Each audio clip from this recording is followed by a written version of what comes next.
La première partie pour aller au plus vite dans la démonstration.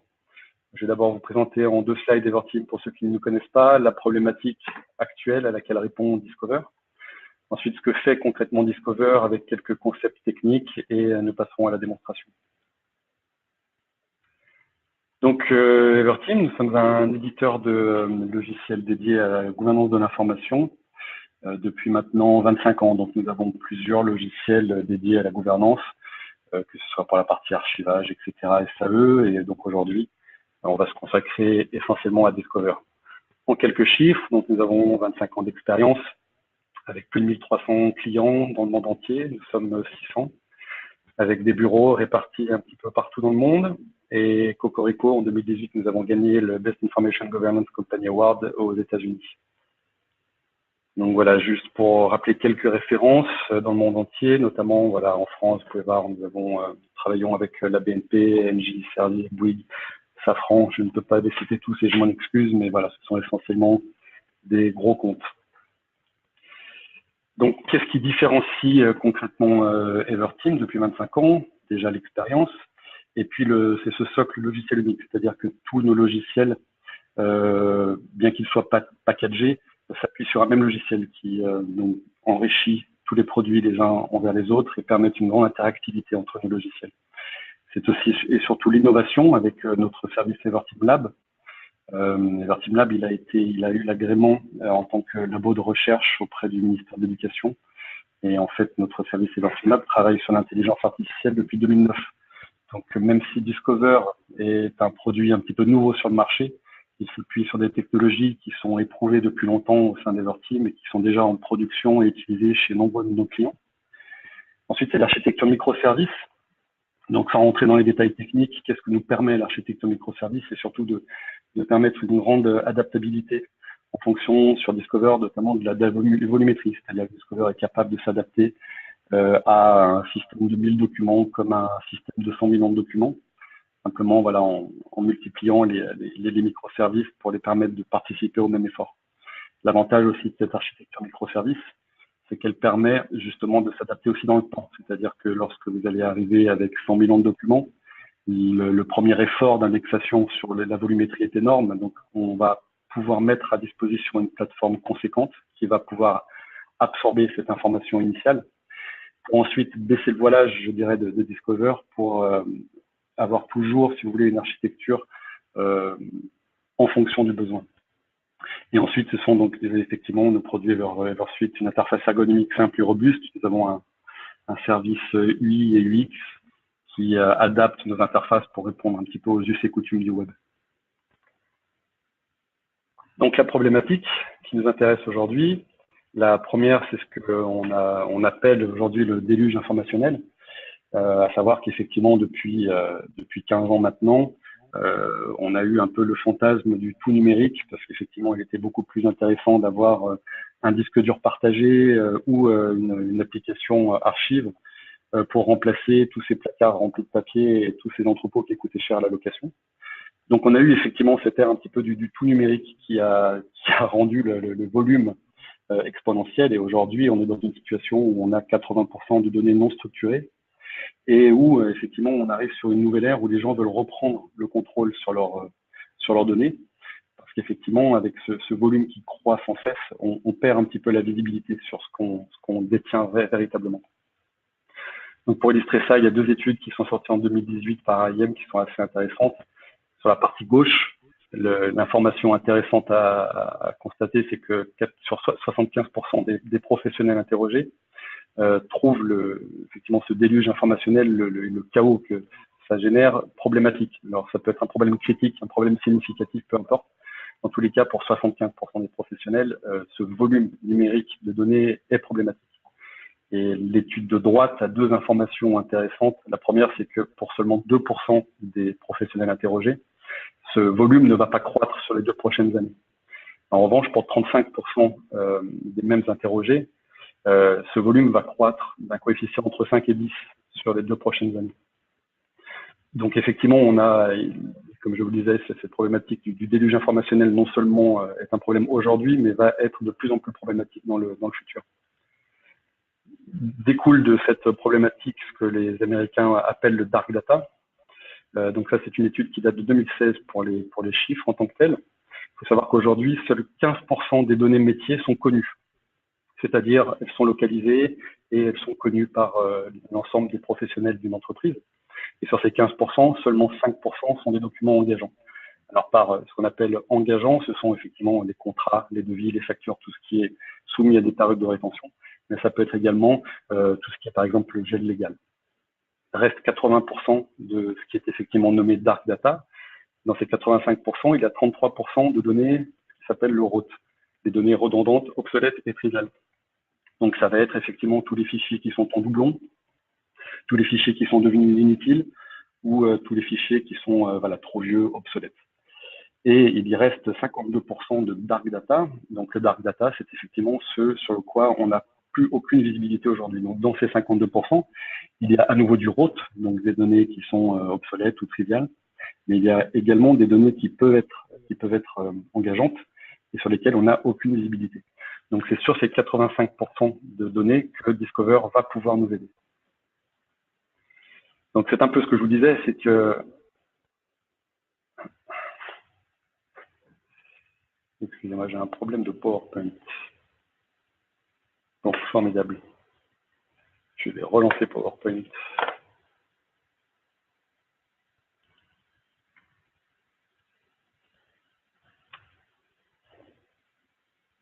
Excusez-moi pour ce contretemps technique.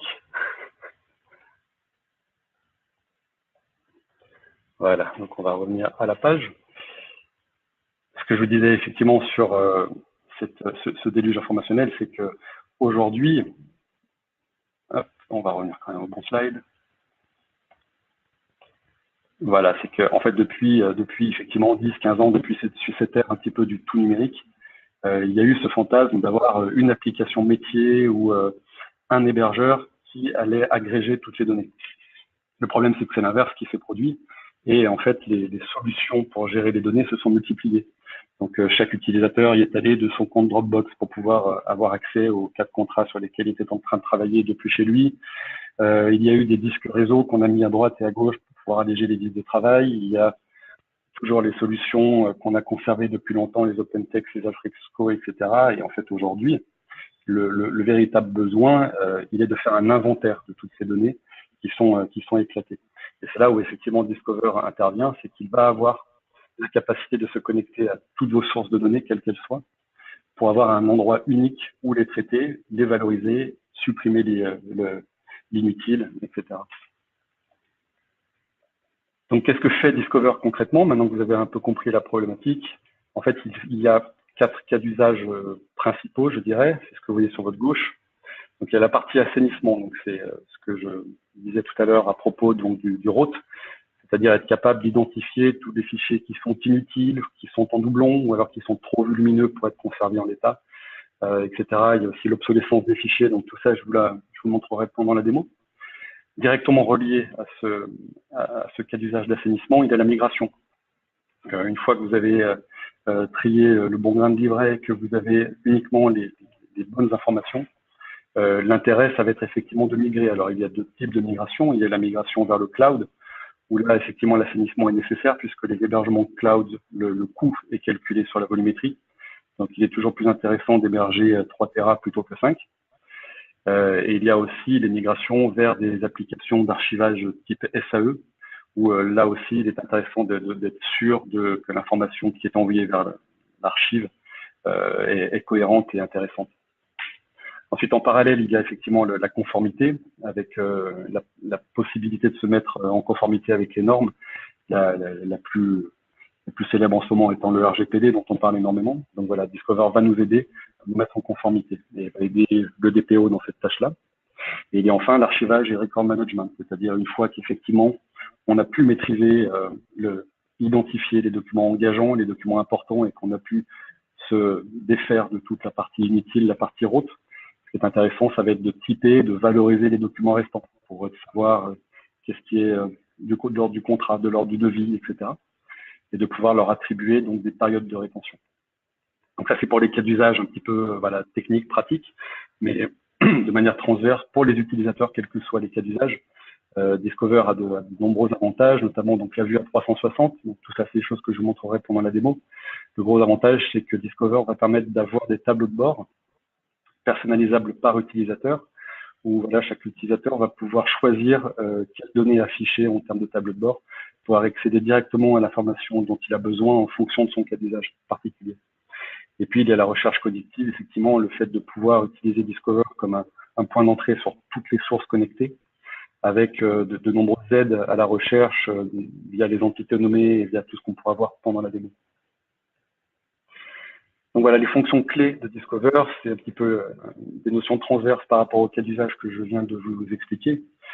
Discover a la capacité de fait de se connecter à tout type de données, c'était données structurées, données non structurées. Il le fait via vos annuaires LDAP par exemple, et via de nombreux connecteurs qui sont livrés en standard. Pour citer les principaux, connecteur SharePoint, connecteur Exchange, connecteur Samba, connecteur File System, voilà, du G-Drive, OneDrive, etc. La capacité, une fois connecté, d'analyser l'information, de pouvoir reconnaître les documents engageants, de pouvoir analyser leur contenu. Je vous montrerai tout à l'heure toutes les capacités qu'il a à ce niveau-là. Agir, puisque Discover n'est pas simplement un outil de recherche, c'est un outil qui est capable d'agir sur les sources de données. Comment, donc, par exemple, en convertissant les fichiers, en les migrant en source de données vers le cloud ou vers une application d'archives, supprimer les documents inutiles, etc. Ensuite, il y a la partie gouvernance, qui est, comme je vous le disais, la capacité à définir des règles de rétention sur les documents et agir sur leur cycle de vie.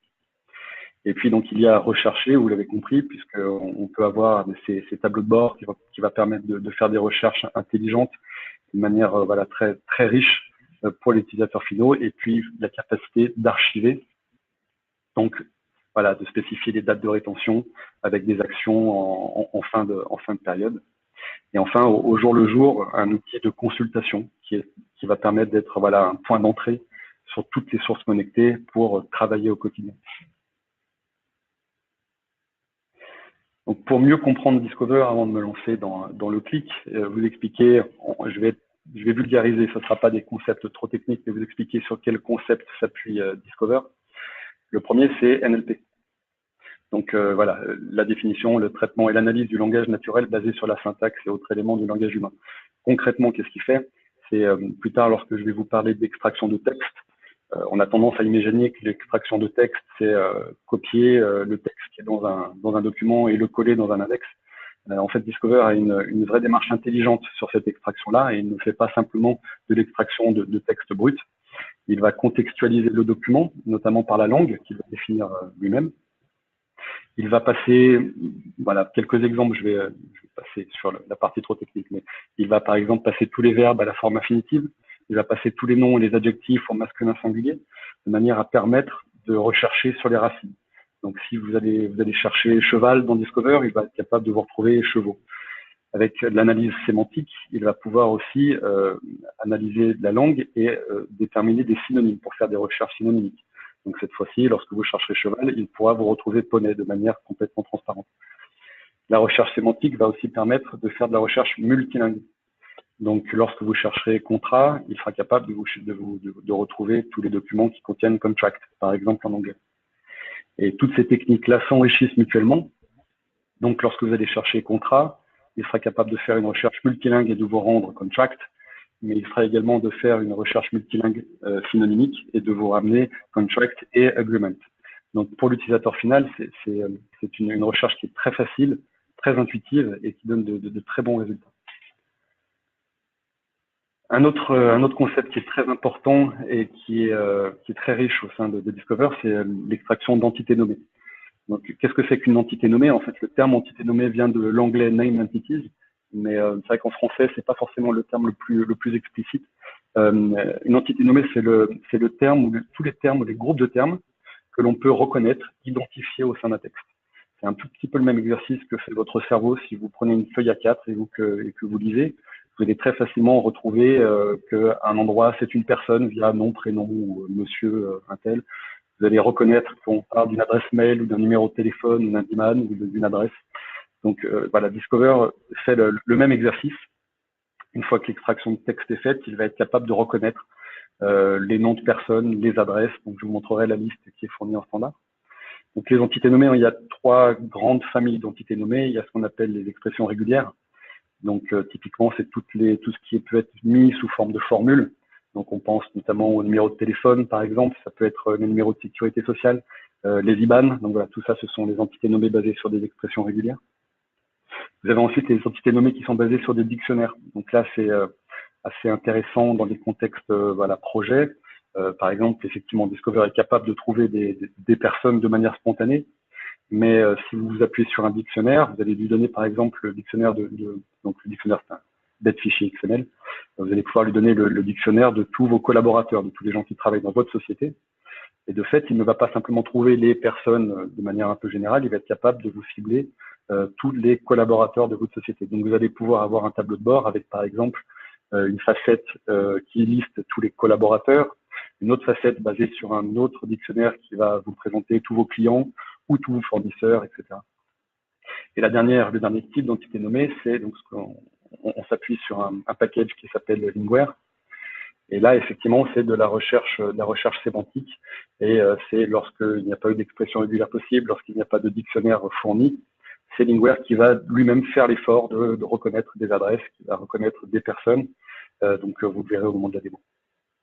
Ensuite, donc, il y a l'apprentissage automatique, le fameux machine learning.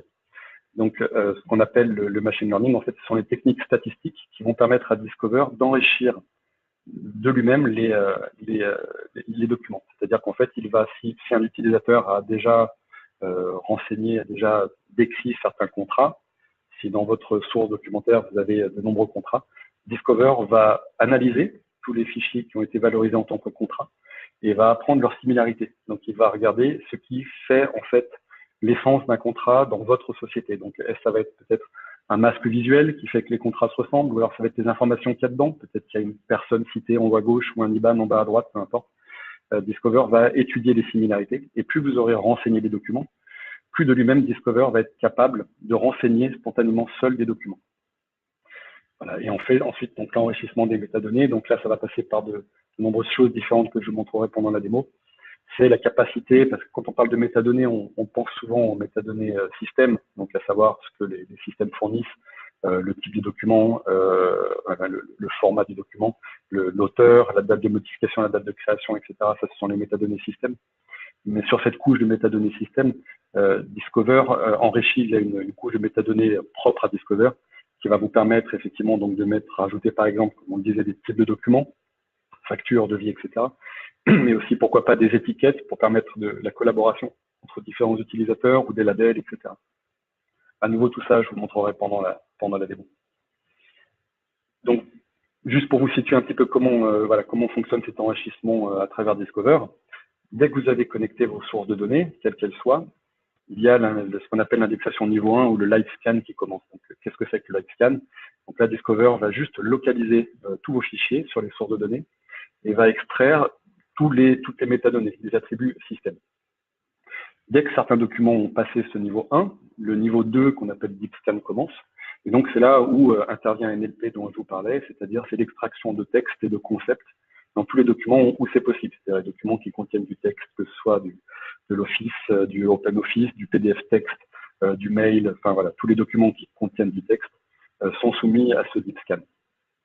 Une fois le deep scan fait, il y a donc le troisième niveau qui est l'extraction des entités nommées. Donc, comme je vous le disais, soit par expression régulière, soit par dictionnaire, soit via Lingware. Et voilà, c'est identifier toutes les données qui sont contenues dans vos documents. Donc, ça va aller de choses génériques comme les personnes, les adresses, à des choses très spécifiques qu'on peut enrichir pour vos projets. Typiquement, je ne sais pas, les références de certains projets en interne, ou les noms de contrats, etc. Tout ce qu'on peut alimenter. Et enfin, le classifieur. Et le classifieur, du coup, est basé en 3 niveaux que je vais quand même prendre le temps file très vite. Je vais quand même vous expliquer le classifieur. Le classifieur a 3 niveaux, c'est-à-dire la classification. Qu'est-ce que c'est? C'est l'enrichissement de vos documents. Donc, vous avez un premier niveau de classification qui est la classification manuelle. Donc, c'est-à-dire un utilisateur vient sur un document et dit ce document, c'est un contrat. C'est une classification manuelle.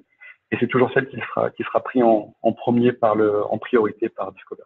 Ensuite, vous avez la classification automatique par règle. Donc, la classification par règle, c'est des requêtes qu'on met dans Discover, qu'on renseigne. Et ça va être par exemple, eh bien, tous les documents qui sont dans ce dossier et qui contiennent un IBAN sont des factures. Et là, Discover, du coup, va appliquer ces règles et au fur et à mesure, tous les jours, va renseigner et typer les documents qui remplissent les conditions des règles. Et enfin, là, le dernier niveau, c'est les classifications automatiques, donc le machine learning, comme je vous le disais tout à l'heure. Si aucun document n'a été typé par un utilisateur, si aucune règle ne peut être appliquée sur un document, c'est alors que le machine learning prend la main et essaye de typer un document en fonction de ses similarités avec des documents qui ont déjà été renseignés. Voilà. J'ai essayé d'être le plus rapide possible pour pouvoir passer un peu de temps dans la démo. Donc, allons-y. Alors, j'ai beaucoup parlé. Je pense que j'ai été déconnecté. On va relancer tout ça. Voilà. Donc voilà, la page d'accueil de Discover. J'ai déjà déclaré des sources de données. Donc, j'ai branché un disque qui va me servir d'archive. Et j'ai branché 3 disques, à savoir 2 disques qui étaient des disques partagés d'entreprise. Et ça, ce sont les disques de collaborateurs fictifs. Ce tableau de bord est le tableau générique, à savoir que vous pouvez avoir plusieurs tableaux de bord. En standard, Discover est fourni avec un tableau de bord par cas d'usage. Les cas d'usage dont je vous ai parlé tout à l'heure, donc on va avoir le temps de les parcourir. Mais un utilisateur peut modifier un tableau de bord en rajoutant les informations qu'il désire, ou même créer un nouveau tableau de bord pour plus cibler un besoin précis. Vous avez la possibilité aussi par là de changer le visuel pour passer sur 1, 2, 3 colonnes, personnaliser un peu l'affichage. L'affichage de chaque facette est également personnalisable. C'est-à-dire, par exemple, je vais passer ça sous forme de liste et ça s'affiche. Tout est sauvegardé sous forme de préférence pour chaque utilisateur. Ce qui est intéressant sur ce premier tableau de bord, c'est l'état d'indexation, la facette que vous voyez au centre, qui va montrer en fait dans quel état est l'indexation de Discover. Donc on retrouve les 3 niveaux dont je vous ai parlé. Là, le balayage des métadonnées, c'est effectivement l'indexation de niveau 1, c'est-à-dire Discover a localisé les documents et extrait les métadonnées. Ensuite, il y a le balayage du plein texte, donc c'est le travail d'NLP dont je vous ai parlé, avec l'extraction du texte quand c'est possible. Donc effectivement, il y a forcément des documents dont le texte est impossible à extraire. Ça va du MP3 au .exe, etc. Et enfin, l'extraction des entités nommées, qu'elles soient effectivement sous forme de regex, etc. Donc je vous les montrerai juste après. Dans la langue, on m'a souvent fait la remarque que Discover bug parce qu'il y a la langue XX et que la langue XX n'existe pas. Simplement pour préciser qu'effectivement, la NLP a identifié la langue de tous les documents, mais il faut savoir qu'il y a des documents qui n'ont pas de langue. Un .exe, un .mp3 n'ont pas de langue. Donc l'information XX est une information importante. C'est pas que la langue n'a pas pu être détectée, c'est qu'il n'y a pas de langue en fait. Voilà. Donc vous avez ce premier tableau de bord qui affiche certaines informations. Juste voilà, une petite clarification aussi en haut. Vous avez un champ texte libre qui va vous permettre de faire des recherches. Je vous montrerai. Il faut savoir qu'on s'appuie sur un moteur Solar. Donc en fait, ce champ texte accepte les requêtes sous la requête Lucene. Donc il y a effectivement ici, je reviendrai dessus, une aide en ligne pour les requêtes Lucene. Et puis vous trouvez énormément d'informations, d'exemples sur Internet. C'est une syntaxe qui est très très connue. Donc on va commencer juste avec un premier cas d'usage, l'assainissement. Pour l'assainissement, c'est peut-être ce qu'il y a de plus simple. On peut faire par exemple un premier exercice et regarder ici les fichiers qui font moins d'1 méga. Quand je clique sur une facette sur le tableau de bord, je n'arrive pas sur une liste de résultats parce que je peux cumuler les filtres. C'est-à-dire que là, le tableau de bord s'est mis à jour en ne prenant en compte que la valeur que j'ai déjà spécifiée. Donc on le voit en haut, taille du fichier moins d'1 méga. Donc le tableau de bord là me redonne de nouvelles informations basées sur les documents restants. Donc vous pouvez voir qu'il y a certains documents un petit peu de partout. Je vais passer ici via cette icône en mode liste pour afficher. Vous voyez, il a trouvé 2800 résultats en 249 millisecondes, c'est très rapide. Et vous avez directement tous les documents qui répondent à la requête, à savoir moins d'1 méga. Je vais les retrier par taille. Et vous pouvez voir immédiatement que sur différents drives, donc là dans Corporate Drive, il y a des documents vides. Donc la première chose à faire dans un contexte effectivement d'assainissement, c'est sélectionner ces documents, d'aller dans le menu et de les supprimer. Je ne vais pas les supprimer tout de suite, c'était juste pour vous montrer le concept. Pendant que je suis sur cette page, donc liste de résultats, je vais en profiter pour vous présenter un petit peu les onglets. Donc vous avez là l'affichage liste du résultat. Vous avez l'onglet analyse sur lequel je reviendrai parce qu'il est très intéressant. Et l'onglet doublon, c'est celui sur lequel je voulais venir. On va enlever le filtre actif. Attendez. Voilà, on va revenir là et je vais aller sur doublon pour vous montrer. L'intérêt de Discover, c'est que comme il travaille sur similarité sur les documents, il a été capable de détecter que certains documents sont en doublon. Donc là, typiquement, vous pouvez voir qu'il y a des licences, sans doute de licences logicielles, qui sont censées être dans différentes langues. Pourtant, Discover me les a clairement ciblées comme étant des doublons. Donc je vais en ouvrir une au hasard. Et effectivement, je constate qu'elle est en français. Donc en fait, la licence est présente supposément dans toutes les langues, mais en fait, c'est une licence française. Donc, ce qui est intéressant de faire, ça va être de dire, voilà, de cliquer sur cette icône qui permet en fait de spécifier quel est le document référence, le document que je souhaite conserver. Je vais faire le même exercice sur tous les doublons que j'ai pu trouver et je vais tout sélectionner. Quand je sélectionne tout dans un contexte de doublon, vous pouvez voir que le document référence n'a pas été sélectionné. Il est conservé. Et je peux à nouveau cliquer sur le menu et supprimer. Donc voilà, là en 4 clics, je viens de supprimer tous les doublons de tous mes systèmes de données et je viens de supprimer tous les fichiers vides. Il y a bien sûr d'autres choses à faire. Par exemple, on va pouvoir faire l'exercice inverse, c'est-à-dire je vais passer en mode liste sur la taille des fichiers et vous pouvez voir que j'ai 10 fichiers qui font plus de 50 mégas. Donc dans un contexte d'assainissement, c'est des documents qui peuvent être un petit peu critiques. Donc j'ai sélectionné la taille du fichier 50 mégas et je vais passer en mode liste. Là, immédiatement, j'ai tous les documents qui répondent à la facette. Donc, effectivement, tous les documents qui sont très lourds. Et notamment, là, vous pouvez voir une install de Winamp, un exe qui fait 400 mégas. Je pense clairement qu'un point exe n'est pas très intéressant à conserver dans une source de données. Donc voilà, typiquement, c'est le genre de fichier que vous pouvez sélectionner et à nouveau supprimer. Une fois que vous avez fait ce premier travail, donc là, on vient de supprimer des fichiers trop volumineux. Je peux vous montrer qu'effectivement, on peut aussi, par exemple, tout à fait le déplacer vers un disque de sauvegarde si on ne veut pas le supprimer tout de suite. Mais bon, ça n'a pas énormément d'intérêt dans ce contexte-là. Donc là, je viens de supprimer les fichiers vides, je viens de supprimer les fichiers trop volumineux, ou je viens de les compresser, de les exporter, peu importe. Et j'ai supprimé tous les doublons. Donc, dans un premier temps, on peut se dire qu'effectivement, on a fait des choses. Sauf que j'ai fait des choses, oui, pour aujourd'hui, mais l'idée, c'est d'avoir une situation pérenne. Il faut que Discover, non seulement soit capable aujourd'hui de m'aider, mais il faut que dans le futur, je puisse conserver le contrôle des informations que je conserve. Donc, ce qui peut être fait, c'est d'utiliser justement, comme je vous le disais, les requêtes Lucene. Je vais par exemple ici dire file size, donc ça c'est la requête standard Lucene, de 100 mégas. Voilà, là, avec cette requête, je sélectionne tous les fichiers qui font plus de 100 mégas. Je recherche et je vois qu'effectivement, voilà, 5 documents ont répondu. Ils sont ici. Bon, ils avaient déjà répondu dans la requête précédente, mais là, si je fais ça, c'est parce que je vais vouloir sauvegarder la requête. Donc, je sauvegarde cette requête. Je dis qu'effectivement, file size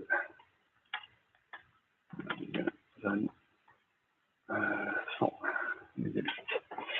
Donc voilà, donc je vais conserver cette requête en expliquant que c'est tous les fichiers qui font plus de 100 mégas.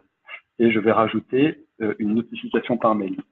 Donc je vais dire par exemple, tous les jours, une fois par jour, je veux être notifié. Donc je vais mettre mes coordonnées, .com, on va le faire en entier, donc un objet, je peux à la limite remettre le nom de la requête, puisqu'il est intéressant.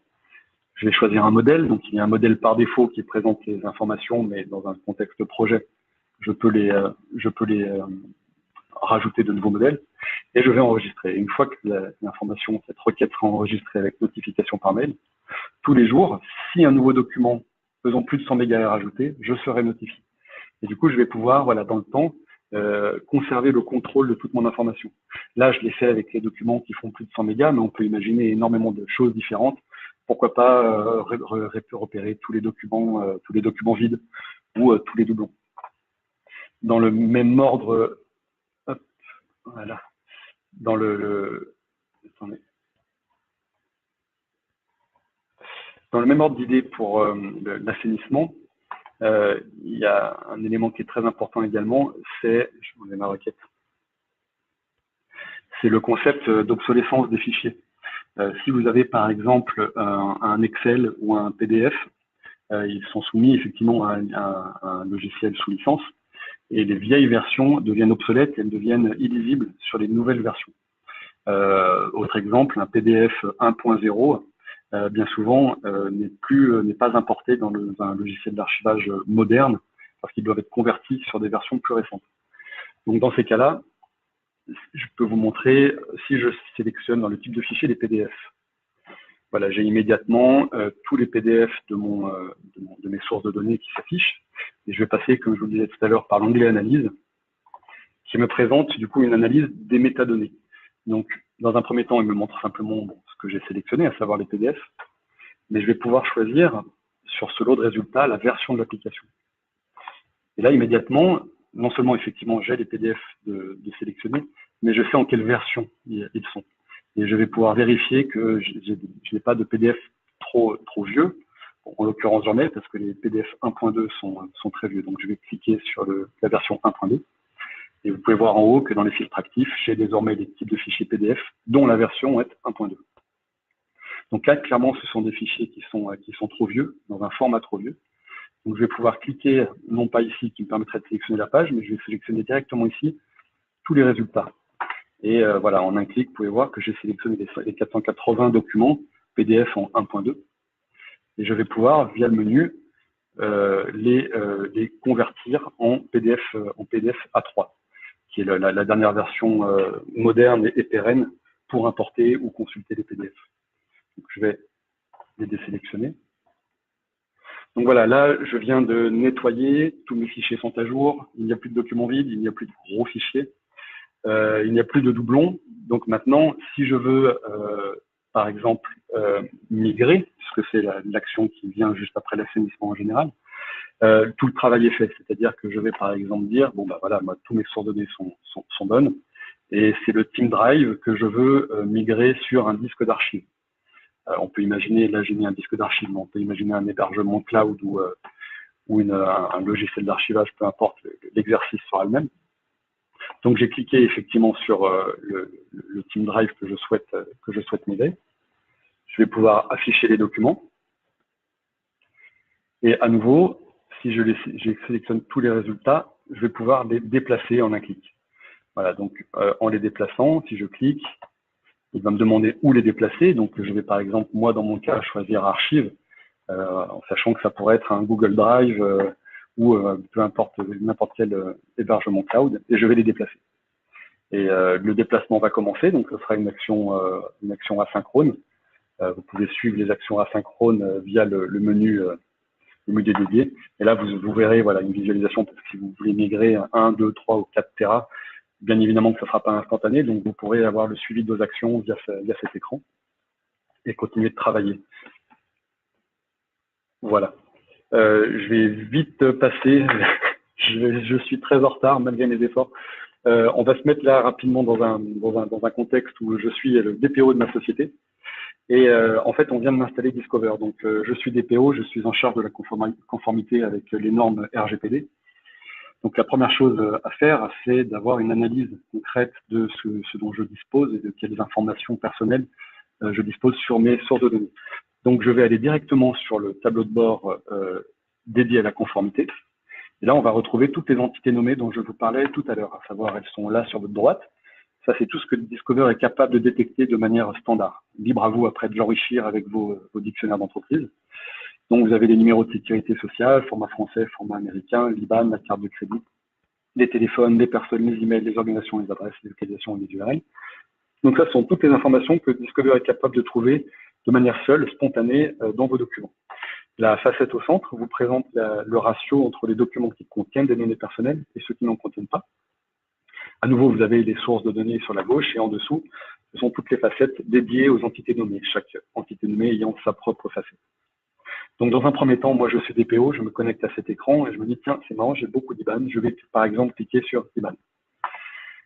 Lorsque je clique sur IBAN, je vois qu'effectivement, il y a un document qui a répondu dans un drive personnel, un drive donc, il n'y a aucune raison qu'il y ait un IBAN à cet endroit-là, donc je vais cliquer pour améliorer le filtre. Et du coup, je me retrouve effectivement avec un document comprenant un IBAN dans le disque de André Aaron. Donc, je vais afficher les résultats. J'ai effectivement ce fameux document, donc je vais l'ouvrir. Sur la visualisation des documents, vous avez à nouveau 4 onglets. Donc l'onglet texte, c'est le texte qui a été extrait par Discover. Donc là, c'est le texte voilà, brut. Vous avez ensuite l'onglet des métadonnées. Donc là, c'est ce qui est localisé, qui est repéré lors de l'indexation de niveau 1, tout ce que le système est capable de fournir en tant que métadonnées. Vous avez ensuite les mots remarquables. Donc là, c'est Discover en fait qui va de lui-même mettre en gras tout ce qui lui semble pertinent pour comprendre le document. Ça permet un peu une lecture en diagonale du document. Donc je vois qu'effectivement c'est marqué CPU, RAM, euro, 2 Go de RAM, CPU. Donc clairement, je pense qu'on est sur une facture pour du matériel informatique ou quelque chose du genre. Et enfin, donc il y a l'onglet sur les entités nommées. Donc là, toutes les entités nommées sont répertoriées sur la gauche. Et vous pouvez comme ça parcourir le document uniquement via les données personnelles qu'il contient. Donc on retrouve effectivement le fameux ban, l'IBAN ici. Si je clique dessus, voilà, Discover fait le focus et l'IBAN se retrouve ici. Vous avez le petit œil qui vous permet de cacher certaines entités nommées si vous n'avez pas envie de toutes les voir pour faciliter la lecture. Donc voilà, moi je suis DPO, je viens de trouver un document où dedans il y a un IBAN. Je sais qu'il ne faut pas le garder. Malheureusement, c'est une facture, c'est pas un document qui m'appartient. Donc moi, en tant que DPO, je ne peux pas prendre l'initiative de le supprimer comme ça du jour au lendemain. Donc qu'est-ce que je vais faire? Je vais pouvoir le taguer. On parlait tout à l'heure de valorisation par métadonnées. Je vais par exemple lui mettre une étiquette et je vais lui dire voilà, document sensible à suppression pour suppression, et je vais ajouter. Donc voilà, là j'ai mis une étiquette. Simplement, elle va me permettre de localiser le document pour une utilisation ultérieure. Moi, en tant que DPO, maintenant, j'aurais plutôt intérêt à aller voir cette fameuse Andrea Ring ou la contacter par mail pour m'assurer que ce document peut être supprimé, à moins qu'il doit être, peut-être qu'il doit être transféré, par exemple, à la compta, si effectivement c'est une facture à régler. Dans tous les cas, effectivement, il va falloir sensibiliser Andrea Ring sur ce document. Si je reviens sur le tableau de bord, je vais supprimer mes filtres. Et si je reviens sur le général, vous allez voir que voilà, j'ai une nouvelle facette qui a été créée de manière dynamique, qui me rappelle effectivement les étiquettes que j'ai déjà saisies. Ce qui fait que si je reviens ultérieurement, je peux à nouveau cliquer simplement sur l'étiquette, passer en liste de résultats, et je reviens immédiatement sur ce document. Une fois que la compta me dit c'est bon, tu peux le supprimer, ou que André Haring me dit que c'est bon, je peux le cliquer et le supprimer.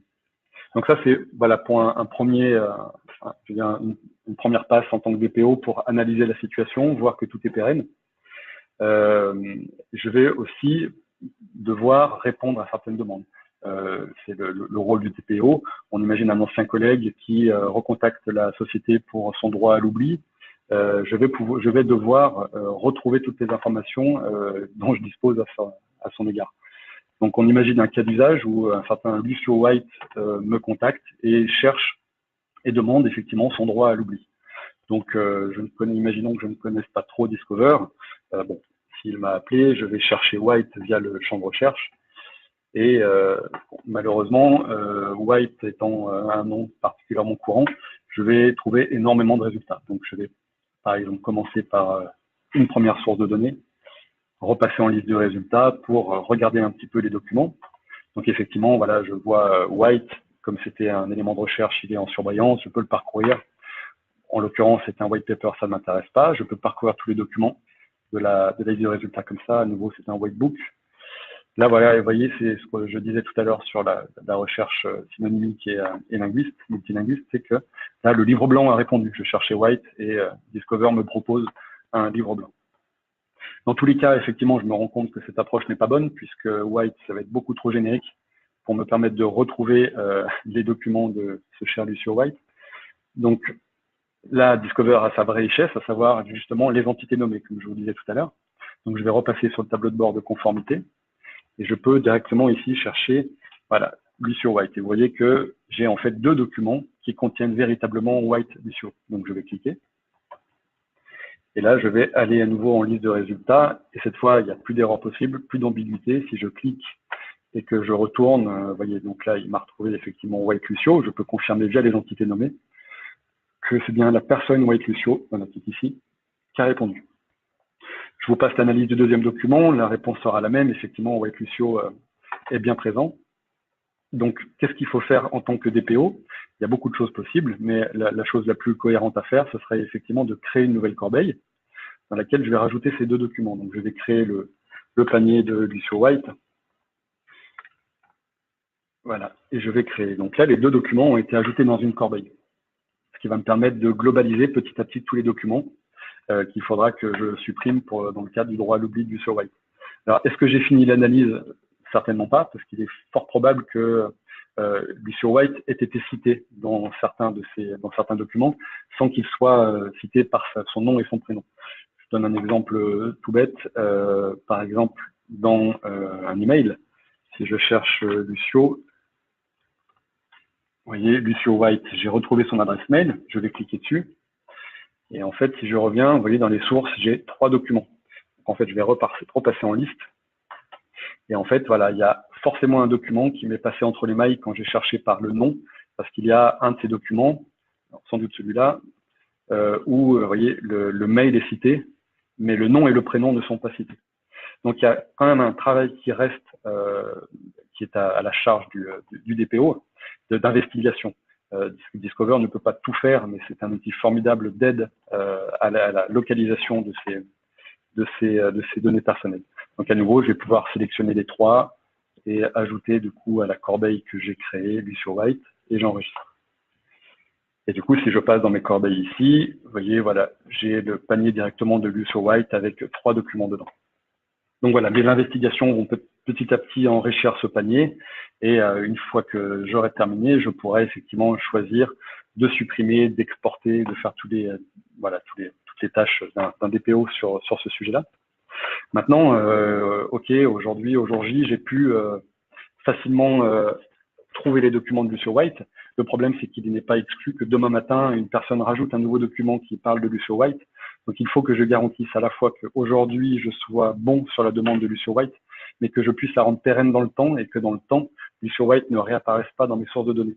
Donc, à nouveau, je vais pouvoir utiliser ce qu'on a fait tout à l'heure, à savoir une requête. Je vais faire vite. Simplement, si vous avez compris ce que j'ai fait tout à l'heure, je vais simplement refaire la même chose, à savoir chercher Lucio White, le prendre, voilà, et sauvegarder la requête de Lucio White et la rajouter une notification mail dessus. Et dans quel cas, dès que Lucio White réapparaîtra dans mes sources de données, je serai notifié par mail et je pourrai à nouveau traiter les documents en tant que DPO. Le temps est arrivé à son terme et je n'ai pas eu le temps d'arriver à la 3e partie sur la valorisation des documents. Je peux peut-être faire très vite juste pour vous montrer parce que ça me paraît quand même important pour avoir une vision un petit peu grand angle de Discover. On va par exemple, via la requête Lucene, je vais faire très vite, je vais pouvoir chercher par exemple tous les fichiers dont le nom contient payslip. Je mets des étoiles pour que ce soit une recherche ouverte. Si je cherche et que j'affiche la liste de résultats, vous voyez que voilà, plein de documents ont répondu. Ce sont les documents où payslips sont dans le nom du document. Pour la valorisation, je pourrais effectivement déjà sélectionner, modifier les champs et puis choisir de les taguer ou de les annoter en tant que type de document. Je peux même plus clairement passer par le type de document, dire ce sont des feuilles de paye. J'ajoute j'ajoute payslip comme type de document à ces documents. Si j'enregistre, les documents vont être immédiatement typés en tant que payslip. Mais je ne les fais que sur les documents que j'ai. Il n'est pas exclu que demain, de nouveaux documents répondant à cette requête apparaissent et j'aurai à refaire les mêmes choses tous les jours. Donc, dans ces cas-là, on passe effectivement par ce que je vous disais tout à l'heure, une classification par règle.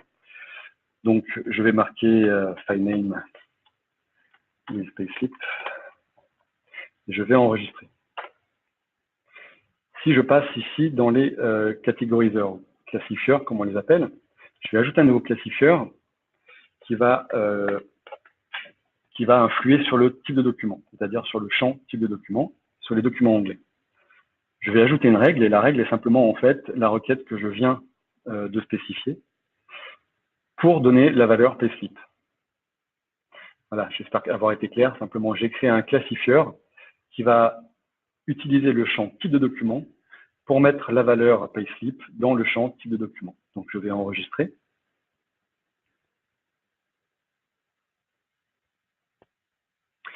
Voilà, et maintenant que c'est enregistré, je n'ai plus qu'à activer ici la classification, catégorisation. Et dès maintenant, dès qu'un nouveau document rentrera dans le système avec avec un nom tel que Payslip, il sera directement alimenté par le système en tant que Payslip. Je vais vous montrer simplement le résultat de ce que ça donne. Si je reviens ici, je vais passer sur la partie gouvernance. Vous pouvez voir voilà, les types de documents. J'ai 19 documents déjà qui sont en feuille de paye. Je vais passer en liste de résultats. Et si j'en ouvre un, sur la partie métadonnées, vous avez donc, comme je vous l'ai montré tout à l'heure, toutes les informations système, mais en bas, vous avez un nouvel onglet, nouveau groupe de champs, gouvernance de l'information, où il y a le type de document et la date de rétention qui a été calculée en fonction justement du type de document attribué. Voilà, donc j'aurais encore beaucoup de choses à vous montrer, mais j'ai déjà dépassé et j'imagine qu'il y a quelques questions. Du coup, je vais m'interrompre et puis on continuera lors d'un autre webinaire. Il y a énormément de choses à montrer. J'ai l'impression de n'avoir pu montrer que 10%. Mais voilà, j'espère que vous avez quand même déjà une meilleure visibilité sur ce que peut faire Discover. En sachant que voilà, si vous êtes intéressé, si vous pensez que Discover peut répondre à certaines de vos problématiques, vous n'hésitez pas à nous contacter, que ce soit moi ou les équipes commerciales, pour mettre en place peut-être des démos voilà, plus proches de vos problématiques. Là, j'ai été obligé de rester très générique pour permettre voilà, de comprendre un petit peu les articulations de Discover, mais voilà, sans pouvoir répondre à l'intégralité des problématiques. Donc voilà, je vous laisse une minute si vous avez quelques questions à rédiger. Et puis moi, je vais devoir m'arrêter là parce que j'ai déjà trop dépassé et je vais me faire taper sur les doigts.